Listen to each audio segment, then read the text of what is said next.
Welcome to Good Morning Hospitality, your one-stop shop for the latest news, noteworthy trends, and thought-provoking discussions across the industry.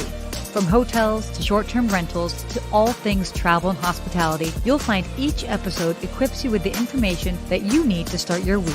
Join us on Good Morning Hospitality every Wednesday, wherever you get your podcasts. Wow. New intro. Who this? I love it. We look official now. We do look official. It's definitely like, so by the way, for everybody that's joining us, if you caught that new intro, let us know what you think. Yeah, the hotel crew coming through. I like it. Yes, exactly. All our hotel lovers, all our hotel workers, all of that. Really, really great. So that being said, why don't we do a quick roll call and see where everyone is joining us in from? Looks like we've got Jeremy. Jeremy is actually joining us from Israel, which, by the way, thank you so much for joining us right now. That's incredible. First here. Yes. Stay safe. Yes, please stay safe. Definitely. Always continuing to check in with you. But everybody else, let us know where you're joining in from, whether it's the U.S., other places around the world. It's always so exciting to see, because we got lots of international friends too. I think last episode I saw like over 20 countries checking in. So let's see if we can beat that today. So let us know what country you're at or city. We love seeing it and seeing the support around the globe. And we're happy to bring you some interesting news. Yeah. And let us know what you want to hear about as well in the comments. Totally. Yeah. And it's been a really interesting week. Oh, look, we got Esteban from Buenos Aires. I love Buenos Aires. Raphael, where are you joining us from today? Yeah, Raphael. Joining the crew. Let us know. Well, I'm joining from very foggy Los Angeles, by the way. I know you can't tell by my background, but. And I'm here from what we say is freezing cold Miami of 65 degrees. So it's going to snow. I think I got my snow jacket ready. That is cold. We are so spoiled. We are spoiled. I definitely have to say. We got some Miami. Okay, cool. We got lots of people in the house here. Now that we've done a little bit of a roll call, please definitely continue to let us know where you're joining us in from. But why don't we just go ahead and start diving into some topics, because we have some really interesting conversations to have today. Los Angeles. Okay, perfect. Oh my gosh, Stella's still in bed. Thank you for joining us. Thanks for joining us from bed, Stella. Perfect. I would still be in bed too, Stella, if I could. Oh, wait, which valley? That valley? Valley up north? Like we got valley. London. I love seeing everyone here. So great. Okay. So interesting. Why don't we go ahead and talk about the all-inclusive resorts? Yeah, they're popping up everywhere. Well, I mean, look, they kind of have always been around to a certain extent, but right now what's been interesting is seeing all the bigger brands really kind of double downing on their all-inclusive resorts, considering the current time and the economy with inflation. They're actually finding that all-inclusive resorts are proving to be very attractive for consumers, and it makes sense. You've got Marriott. Marriott was, I thought that was also really interesting. I mean, they're currently working on its first Ritz-Carlton all-inclusive resort, which is going to be pretty interesting. They've got a W Hotel all-inclusive resort that's going to be opening up in Brazil, or it already opened in Brazil. It's opening in 2025. Sorry about that. But it's Hyatt, Hilton, IHG. They've all gotten in on the game. What are you thinking about all of this? I like seeing it. Everyone's starting to get involved. But what I did notice is there's not many in the U.S. There's a lot more in the Caribbean and Central America and other countries. And so I started looking into why. I used to work at a resort called the Eden Rock Hotel in Miami Beach. Yes. And the owners are from Mexico, and they own several of these across Central America. And they tried to do it in the United States and found very quickly that the labor was too expensive to be able to do it. So you start seeing this in other countries that you're able to, because the model's very different. So we all know when we go to all-inclusive, everything's included in the price, right? Generally. There's no upselling in restaurants. There's no like specials to sell you. Like you get whatever it is there. Maybe you buy some alcohol packages. But in talking to some of those directors of finance, they're like, Steve, it's very different for you as a director of food and beverage. It's here's how many people you're coming every day. This is what they're allocated to spend every day. So that's your budget on what you can use for buying food. Now Ooh, go upsell liquor packages. That's how you can make some extra money. But really, ooh, I want you as a director of food and beverage to just make sure they have an awesome experience. Versus the US, it's how can I sell more bottles of water, more wine, more upsells yeah, of great specials and high performing food. So two different models. But like I think you said, as I have a family, I like going on cruises because yeah, yeah, everything's included. And so totally. I'd love to see more all inclusives popping up. Yeah, well, I love that you also broke down the business model behind the scenes and understanding why it does better in certain markets than others. I mean, even just looking at it from the consumer perspective, it certainly makes sense that okay, yes, maybe in certain like beach leisure destinations where it just makes more sense to just kind of like stay at the resort and do have that whole experience. Hmm. um but again, you also bring up another great point as far as like the family aspect. It's like really nice to know that like I've already paid for this. This is how much it's going to be. It's not going to necessarily be and then plus and then plus and then plus. Now, that's not to say that like you can't have a different type of vacation, but I think that this is what we're seeing is these bigger brands are really understanding that there is a market for that, and people Hmm. do want to kind of know what they're paying for before they get into it. Yeah, I love it. I like seeing them doing. I think it's what we talked about a little bit last week, kind of with like Yeah. residences. Like people like the Yeah. brands they like, and Yeah. I'm sure they wish they could experience those things. No, And definitely. and talking with some others, and I see some comments coming up, like Raphael mentioning exchange rates also influence those things, Ooh, right? yes. Because you get a Really lot great point. more value for the dollar in certain countries. Mhm. But I love it. I hope we see more and more of this, especially at the high end, right? I'd like Yeah. to see some of the ultra lux popping up, the brands that we know and enjoy That's doing gonna be this. really fascinating to see, like, if they can really knock that out of the park. I mean, that's such a game changer, because of, like, the entire experience and what people are gonna be able to get. So, that's gonna Yeah. be really cool. Which brands would you want to see doing it? And for listeners and watchers too, like which brand would you want to see Ooh. getting into this? Ooh. Well, I think, I mean, the one that I'm most excited for that's already in the works is this Ritz-Carlton. Hmm. Um, me it's so tricky though to think, like, I mean, I don't know, 4 seasons? Like, would that be Ooh, cool? I think it would be Yeah. cool. I think they would do a fantastic job at what they're creating. That would be a Yeah. good one. I think I would like to see, you mentioned some of these ultra luxe ones, but Yeah. I'm a big fan of my old Mandarin Oriental days. So I love Ooh, Mandarin Oriental, kind of that vibe, some great seafood with a little Asian flair on it. I think those would that's be awesome to amazing. see. Hmm. That's pretty luxe. Yeah, That's that's pretty luxe. I would really like to see that. And Yeah. they do a great job, and I still know they do a great job down here in Miami and all their They other ones. do. But I think those are They do. good. 4 seasons, Mandarin Oriental. Let's go. Get your Yes. all inclusives ready. We're ready to go. Exactly. You got us. We're ready. We're lining up at the door. Oh, oh my gosh. Oh, we've got Klaus joining us, by the way. And Klaus is he joining us agrees. All mhm, right. He likes from those choices we made. Barcelona. Oh, Oh, Shangri-La. Shangri-La. Look at us. We're so excited about that. Hmm. Oh, Maria from Uruguay. Oh Yeah, my Maria, we got gosh. to get some all inclusives in your country. Argentina, Uruguay are beautiful areas. I Yes, love they are going very down there. beautiful. Okay, let's switch to our next topic that we have here. This is kind of cool. So Hilton recently announced that they're actually extending their loyalty program, and they're really looking to reward small businesses for booking direct. Now, what does this kind of mean? So basically, what they're doing is they're kind of um, creating a program or extending a program that is really geared towards smaller businesses so that they are able to book business rates and offer different perks to their employees, that you don't necessarily have to be a large company like an Apple or an Amazon, but you can be a smaller business and still, if you have frequent if you have employees and you're frequently having your employees stay at hotels, whatever that might be, having conferences or meetings, um, there are advantages to for small businesses as well too.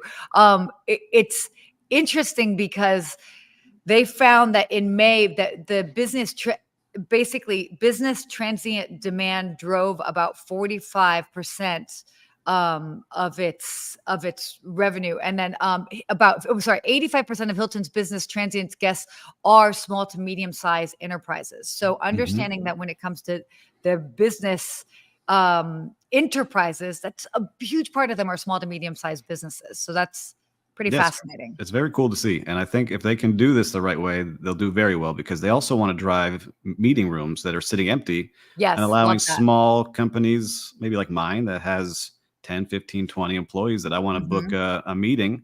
It's really hard to accomplish because, Yeah, as you know, working in the hotel, you call in, you gotta wait for the meeting planner or the director of catering conference to get back yeah. to you, or I just wanna get a room the next day or 2 days from now, order some food and have it be in the room. They're working on creating that as part of this experience and then getting Mhm. points built up off of that. So the more Yeah, you come and the more you stay, you get rewarded because a lot of hotels, they don't do that, right? We've worked in some big yeah. hotels where you see these mega conferences come through and you're all right, you stayed with us last year, but there's no way to really track and give them bonus points and Mhm. discounts and extras based on the volume of money they spend. It all comes down to your sales manager helping make that decision. So I like Yeah. seeing this taken into a way where they're controlling it. I'm hoping they don't Mhm. do it through a third party, right? I'm hoping they control the experience and Totally. No, people can book directly with them.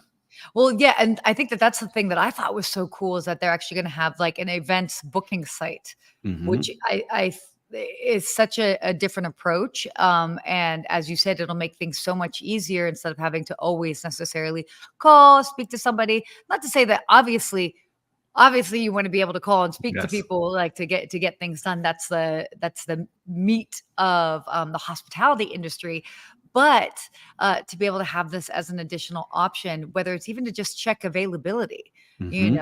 whatever that means, or get an idea for a certain price point, etcetera. So, I think that that's gonna be really, really interesting, to see how that rolls out. Kinda cool. The other cool part too for a small business is you as the owner of that business get those points where you could use it all for yourself, or you can decide, all right, Sarah did awesome this week. Let me go reward her with some points where she can go take her Yeah. family and stay somewhere. So all those points accumulate into one account. They then can be assigned different places. Ooh, this Um, is a good question that just came in on LinkedIn, by the way. Wouldn't that alienate the travel agent? Yeah. I'll give my opinion after yours. No, no, you go first. I like that question. I think travel agents are great for a lot of things, but if I just want to book a room for my company next week and I can do it on my own, I would like to do that. And if it's an easy way to do it. Right now, travel agents have great contacts and look, we do that with part of the hospitality mentor. We book great hotels for people. But I think there's a different experience with this. I still think travel agents do a fantastic job of creating awesome memory making trips. But if I want to book a meeting room down the street at the Hilton for 3 days from now, I don't know if I need a travel agent. Maybe I'm wrong. What do you think, Sarah? Well, so I don't necessarily see this as a way to replace a travel agent. If you're a smaller business and and you have somebody booking the travel for your company, the travel agent can still book as the on behalf of the small business.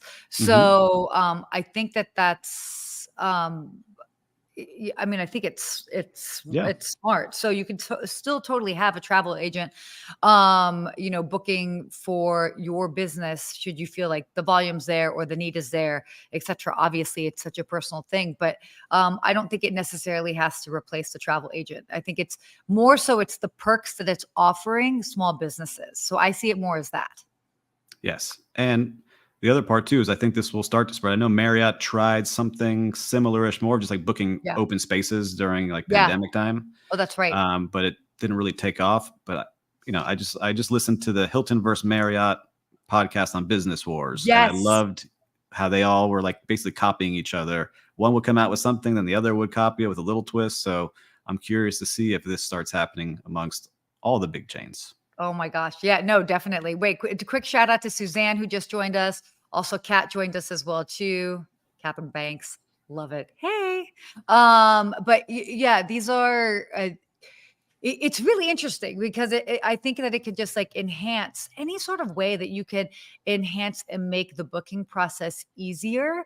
I think that it'll only behoove the hotel. So, Mhm.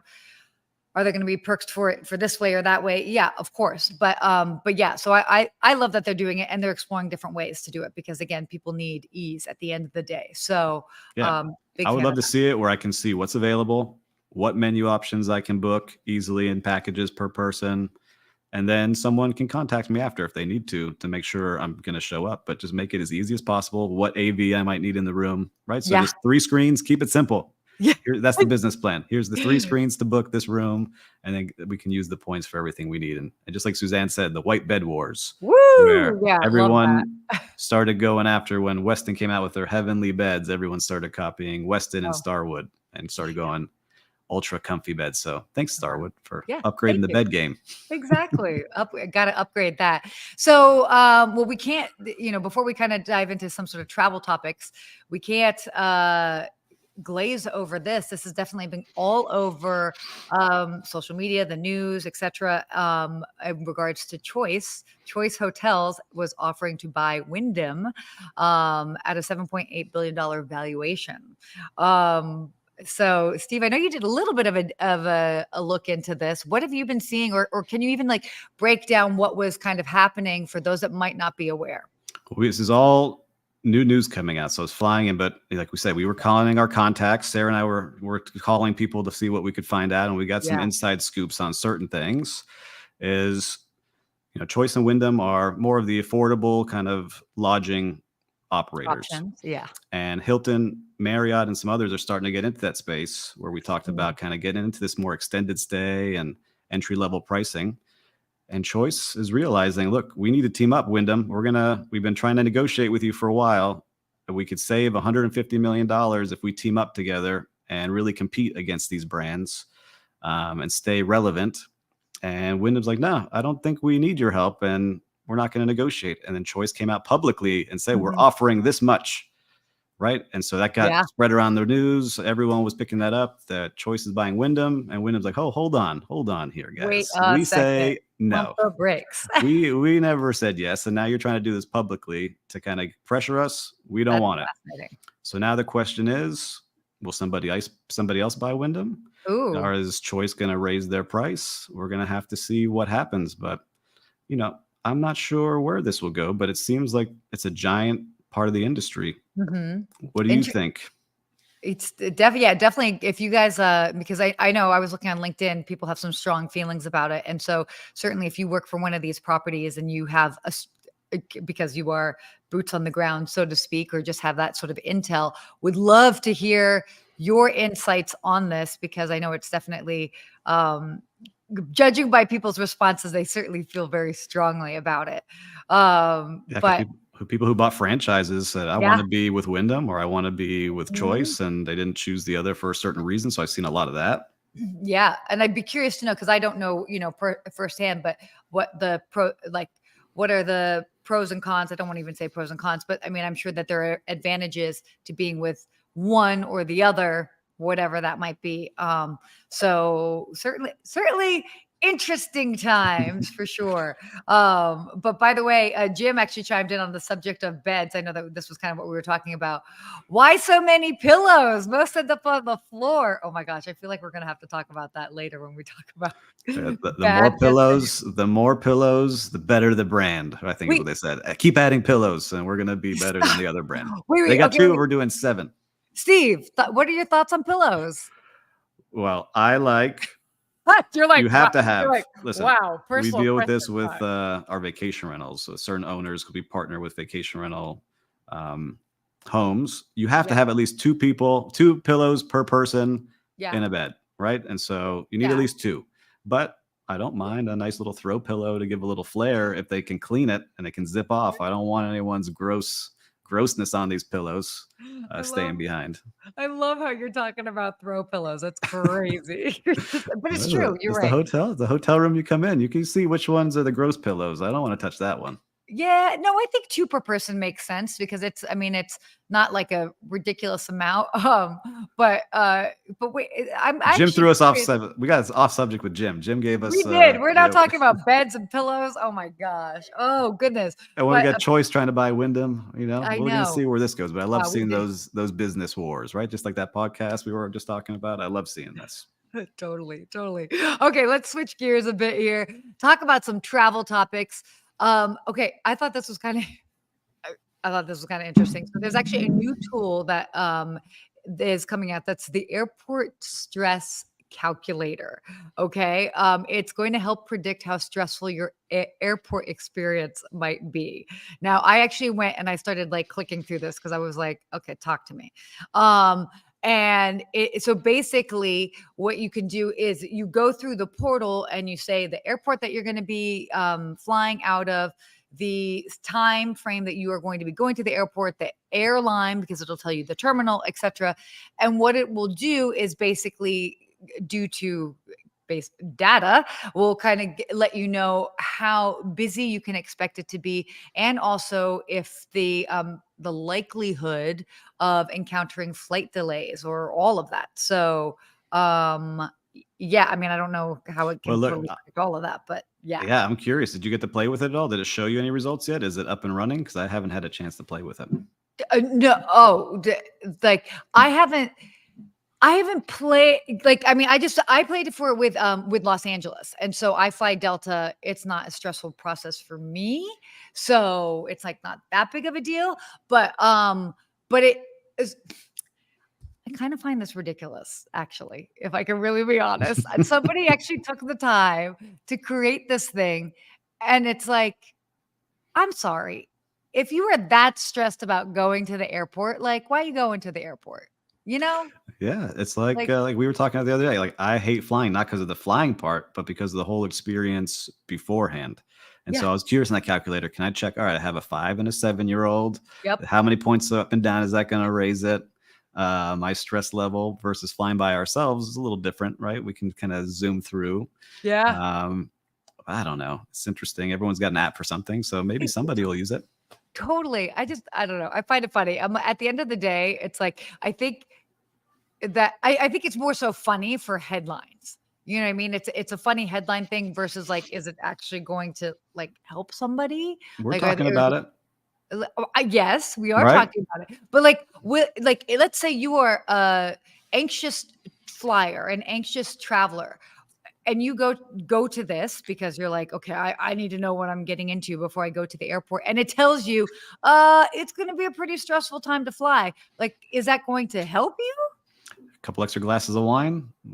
We'll make sure we're good to go.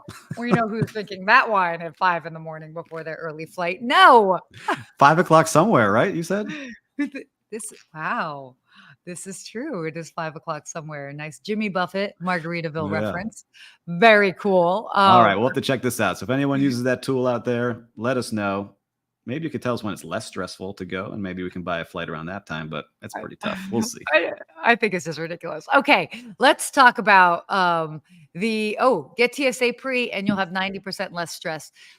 Correct in general. I actually just did a new segment last week talking about the difference of TSA pre, clear, all of that. And in general, yes, it is helpful, but it also depends on the airport.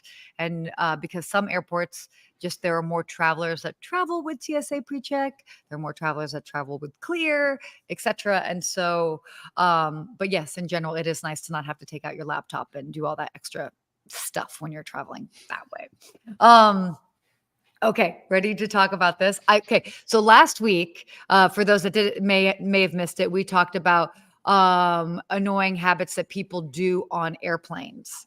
Maybe not habits, but actions, behaviors. So we figured we'd bring it back home to hotels and talk about the different type of guests that maybe are, they shouldn't be behaving that way. And I hate to call them annoying because I want to be nice, but like sometimes just people do We'll say ridiculous pet things. peeves, right? Yeah, And this is pet not peeves. our list. This is Travel No, and Leisure's list. All right. correct. So we're just Correct. reviewing theirs. Correct. Definitely. That's so much that. Okay. So kind of 7 going back down, the ill-mannered guest. So this is the guest that just like doesn't have manners, is rude. Rude.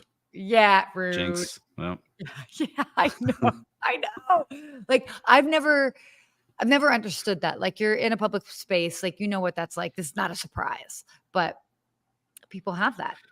yeah. I mean, look, we've dealt with it. You being the concierge and me really running restaurants for a Mhm. long time. We get those people that come through, and a lot of times they're just having a bad day, but they just don't know how Yeah. to channel it. And so I find it as a challenge sometimes, but just be aware. Like most people are short staffed right now. Most people are just trying to give you a great experience. No one's out to get you, Yeah. right? Just No, know that. totally. No one is out to get you. I always would remind people, I was like, hey, look, I'm on your side. I'm just trying to help. And I would normally like bring them down a couple notches if they were super upset about something. Yeah. So Yeah. the next one, a guest with a lack of patience. Oh my gosh. That again, like but it's true. It's so fascinating to me. It's look, I get it. Travel's stressful, and you want some things done, but it's like you also have to understand that sometimes it takes like a person to help get something done, and sometimes it takes time, and maybe you're running out of time, maybe you're late. But that was always the thing. We would be like, just because what was it? Because of your ill preparation, it doesn't. Oh my gosh, I'm totally Yeah. failing at this, guys. It's Yes, early morning for because me. you're an emergency, it's not my emergency, but I'm Yeah, gonna do yeah. my In best essence, to help. that's an easy way. But Yeah, like your ill preparation doesn't constitute an emergency for me. there you So go. that's kind of it. But Um, also, just know, right? Like if check-in's at 4 o'clock, you can't freak out if the room's not ready before four yeah. o'clock. After 4, freak out all you want. That's on us. We messed up, right? If Totally. your reservations for a certain time in a restaurant, that's what Hmm. your reservation's for. And we're gonna do our Yep. best to get you in, even though you're trying to slip us $100. I don't have a table for you. It doesn't exist. We're gonna do Yep. our best to get you in as quick as possible. There's only so much space and that a And for business might have. And Yeah. listeners, as we're going through this, if you have any crazy stories like that, put them Yes. here. I'd love to Share see some. some of your favorites because I know you've definitely got them in your head and you can still picture that guest that's doing these things to you. Totally. Oh, a guest with no gratitude. They just whether they assume it's okay, or just they just assume that you're going to do whatever you're going to do, but just the simple things of just saying thank you goes a really long way. And Yeah. please and thank you. I can imagine you as concierge, especially in the hotels you worked at, creating all these giant reservations and big experiences and no thank you, no tip, nothing, just like it's expected. Yeah, I mean, I always and it's at the end of the day, I mean, the thank you just goes the longest way in doing anything. And it just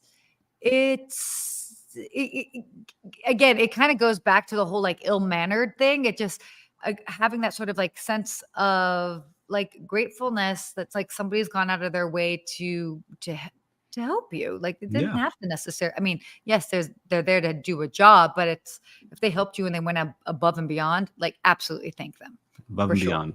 Be a little grateful out there. And I see Larry join. Welcome, Larry from Atlanta. Yeah. Okay. So then there's the messy guest. This broke me actually during the pandemic. We had to clean hotel rooms, Oh no. and there were some rooms in a luxury hotel that were just Yeah. trashed and like disgusting and body liquids and blood and just gross things. And I'm just like, come on, guys, like what is happening in here? Like I can only imagine Yeah. what your house looks like. Yeah, no, totally. Oh my gosh, wait. So Christopher just he said a thank you wrapped in a $20 bill goes even further. Haha, you're right. It does. It does, depending on what it is. But I love that. And I That's funny. like Federica's where he's saying to complain is easier than to say a thank you. Yeah. So That's true. true. By the way, actually, I love that Frederica just mentioned that because if that's something that if somebody like I really make a point to compliment because all too often businesses only hear complaints, and especially if somebody's going out of their way or they made me feel really good, I always try to make a point to share that compliment with the team just so that they know like, hey, look, you guys are actually doing some good things. So it's a nice way to kind of balance that out. Yeah, one of my um, go-tos if you're standing in a restaurant is always complimenting shoes, whether it's guys or oh girls. Like, oh, I like those shoes. Those are nice. Those are my oh go-to. Like, wow, thank you. All right, oh strut I like around. that. I That's my tip like for you all today in the hotels. Use that one. Okay, now there's the underdressed guest. Oh Oh, my I god. know. You like For this one. woo, for people that have been following me for a long time, I have definitely. So it's funny because like obviously like I'll go to hotels and like hotels. How classic is it to have the picture of like somebody like in their bathrobe at the hotel? And I get it. A lot of people love bathrobes. Unpopular opinion. I'm very well aware that this is an unpopular opinion. I actually am not a fan of bathrobes. I don't know why. I never have been. Like I've been gifted bathrobes and I'm always like, hey mom, here you go. I'm regifting to you. So sorry. But people that would walk in the lobby of the hotel in their bathrobe. What? Why are you doing that? Look, one thing if you're wearing your bathrobe because you're going to the spa and you're going down this way, but like you're coming down to like the lobby restaurant in your bathrobe. Like, come on, really? Like, really? Yeah, that's I it's a feel tough very one, strongly about this. especially in business hotels too. That's where it's like the funniest. But I've worked most of my career on South Beach, Miami, Yeah. and one of the hardest things to do is there are some people that come in very underdressed to breakfast, and we have to nicely ask, "Excuse me, miss or sir, you need to have a cover up. You Yeah. can't walk in here in your thong, male and female, Yeah, yeah, right? You yeah, got to yeah, make yeah. sure you're dressed." Totally. It's tough. It's a tough one. You could just be like, I'm so sorry. In case we accidentally spill the hot tea, we don't want to burn you. Yeah. Or you don't burn people's minds with what they're seeing here. Oh gosh. Anyway, yeah. Obviously, it all depends on the destination, but I mean, you're in a public space. Yeah, and Larry agrees with it. House slippers should be banned from the hallway, let alone the Oh, lobby. I also don't like slippers either. Where are you staying? We're staying at luxury hotels, Larry. My This is God, happening in these places. where y'all staying? My Yeah. gosh, clothes are not optional in the lobby. I love this. Exactly. Somebody finally gets it. My gosh, I thought I was the only person that was just like, oh gosh. Anyway, okay, so we'll kind of like quick. Oh, what is this? How about when guests keep coming back to take complimentary drinks and snacks from the check-in welcome table when they've already been in-house for several days? Those cookies and I the mean, macaroons, and they're all coming back for those. But once in a while, but don't take the whole thing for 10 don't people. take the whole thing. I get it. I get it. We've seen it all. Okay, so yeah, so that was actually All right. funny because that was actually the number what there's the noisy guest. So those that are just like not aware of their noise level. By the way, I like Jamie Foxx, for example, used to it's so weird when you like live and work in certain big cities. It's interesting how you might have certain celebrities come and stay with you all the time. And Jamie Foxx would always come in. And I don't know if anybody has ever had him stay at their hotel, but Jamie Foxx. Oh, you have? Okay. Yeah. So you probably know he loves to sing. Yes, and DJ. Yes. And he will sing as he walks through the lobby and like I'm just like, bro, you want to go under like cover or you want to let everybody know that Jamie Foxx is in the house? Apparently he wants to let everybody know Jamie Foxx is in the house, but he would always come through. And by the way, I mean, in that particular case, it's also a little bit like, okay, well, it's Jamie Foxx. Cool. But again, it's being mindful of your noise level and when you're coming in a hotel. But you could have like a gaggle of women that are there for a bachelorette party and they're all like, man, whatever, And in the rooms, if you're connecting rooms, like be aware where you're at. But also, like we talked about this last week, speakerphone guests. Turn off your speakerphone. We don't want to hear your music or who you're talking to. No. Yeah, no speakerphone. Or speakers by the pool deck. I don't want to hear be the DJ with the hotel music. No, thank you. For me. Anyhow, yes, are we complaining too much? Maybe. No, we're not. We're not. No, we're not complaining too much. It's one of those things that we can all agree on some of these things. And then the final was the guest with the sticky hands, which Jeremy brought up a great example about that. Just the people that want to just kind of take things, whether it's from notepads to pillows to anything in the room, salt shakers.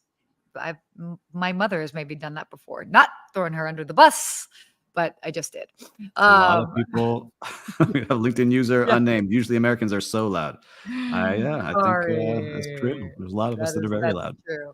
That is true. That's not us, but yes, there are a lot that are. Oh my gosh. All right. So we did top 7. So number 1, the guest that steals stuff. I thought it was actually sticky hands, that you were shaking hands with someone who had sticky hands. But oh, wait, stop. Are you serious? No, I'm joking. It's like, what are you? Come on, Steve, get with the program. Come on. No, this is great. ridiculous. Do you have something to share with us for the real-time recap this week? Real-time recap this week. Look, my kids were homesick, so we were home the whole time. But, shout out to Uber Eats for delivering and creating a technology that I'm Yeah. grateful for to get us stuff that we need when we can't leave the house. So shout out Yeah. to you all. Definitely. I was in Austin this weekend and I stayed at a Sheraton in Georgetown. So technically Georgetown, Texas, just a little bit north of Austin. The whole staff there was really awesome, really sweet. It was cool too because Georgetown, Texas was right in line with a good part of the eclipse that happened this past weekend. Oh, So we that's had our whole right. family there and it was really great because they actually had a couple of extra glasses so that people could watch the eclipse. So we happen to have our own, but there were also a couple extra as well too. And I just thought that it was a really nice touch. So that so we were all kind of able to check out the eclipse together and it was pretty neat. So again, it's something simple like that you can do that really can make a big difference. So love And I that. saw it on social. Your mom looks like a lot of fun. Is she a lot of fun? She looks like she was having a great time and a good person to be around. My mom is a lot of fun. My aunt is even crazier. And no, I'm kidding. No, they're all fun people. And I have to say, there's nothing like a good wedding where it's like everybody can just kind of dance it out. So that's always a fun Those are time. the good memories. Yes. Okay. Right before we wrap up, our hospitality quote for today is, do you want to read it? The great advantage of a hotel is that it is a refuge from home life, by George Bernard Shaw. I love this because how often do we think about going to a hotel is like, I mean, that's kind of like, we want it to be like a home away from home, but it's also nice that it's like, you just feel a little bit, it feels a little bit different than home too. I like sitting in hotel lobbies. I'm a hotel nerd. So like sometimes like after meetings, I'll just kind of hang out. I like that murmur in the lobby. I love the sounds. I like Yeah. a well-run place and I like hanging out in them. Yeah, no, there's definitely something really nice about it that it puts you in a different space, a different environment. If I'm ever looking to just even get some extra work done, I find myself actually more likely to find myself like in a hotel lobby than say like a coffee shop. So again, there's something about it, but it's this nice way to kind of like just change things up a little bit. And it's a great cross section of individuals that that you can experience and see and meet from around the world. That's what's so cool about hotels. And I also like too, when we're working from them, I'm going to do a ranking of the best hotels to work from because some of these lobbies have the free coffee that I enjoy and they are very nice to work from. Am I going to call you? Are you going to be part of the Costco free sample crowd? No. But I do like those places. And my rule for us, just we're on it, we're going along here, is if you're going to hang out in a hotel lobby, you got to buy something and work from, and you can't bring a whole setup, just your laptop. No speakerphone. Oh gosh. Yeah, no speakerphone. No bueno. That's it for my Spanish for today. Okay. So, well, this is a fun episode. I know we went a little bit. We covered a lot. We did a great job here. I love doing these with you, and I'm excited for next week already. We should do this more than once. I know. So that being said, thank you guys so much for joining us. If you have a question or a topic that you want us to cover next week, let us know. Send us either of us a DM. If you happen to be closer to one or the other, send both of us, whatever it is. But let us know. We're happy to cover different topics. Also, if there's something going on, just shoot it over our way. Also, be sure to sign up for the GMC report as well. You can go to the Good Morning Hospitality, sign up there so that you can stay up to date with everything that's happening in regards to venture capital or private equity and funding with different companies in the hospitality space. And you want to kind of wrap this up? Yeah, make sure to subscribe, like, and ring the bell, right? Make sure that you know when we're coming back on.